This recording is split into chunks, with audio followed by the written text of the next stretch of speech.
พี่น้องปองปายมื้อนี้สิพามาเบิ่งน้ำตกตาดแก้วบุญคุณ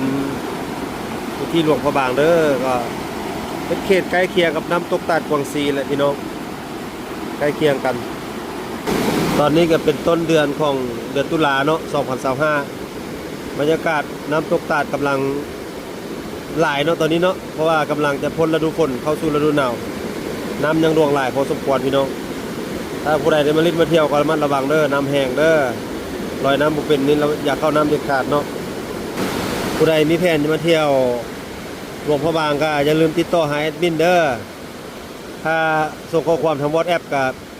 เบอร์โทรก็หมายบวก8562029269797ติดต่อมาได้เลยเด้อส่งข้อความ WhatsApp หรือจะโทรก็ได้มาเที่ยวตัดกองสีตัดห้อยครัว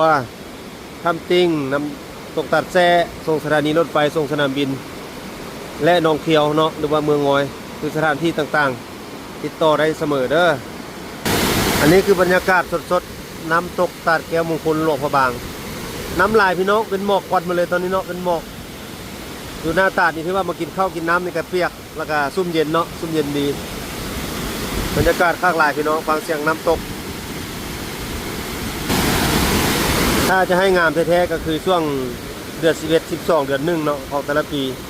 เพราะว่าน้ำจะบ่หลายบันไดแล้วก็น้ำจะซีใสกว่านี้เนาะแต่ว่าตอนนี้ก็คือรู้นำกันเนาะประเทศลาวเขากับกำลังจะพ้นฤดูฝนเตรียมเข้าสู่ฤดูหนาวน้ำยังหลายอยู่เนาะน้ำตกตาดหรือว่าแต่ละสายน้ำก็จะมีน้ำหลายพอสมควร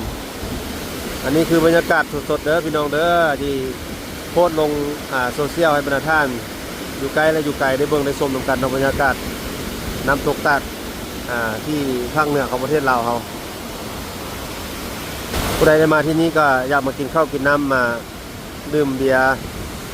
และอื่นๆเนาะก็สามารถจับจองติดต่อหาทาง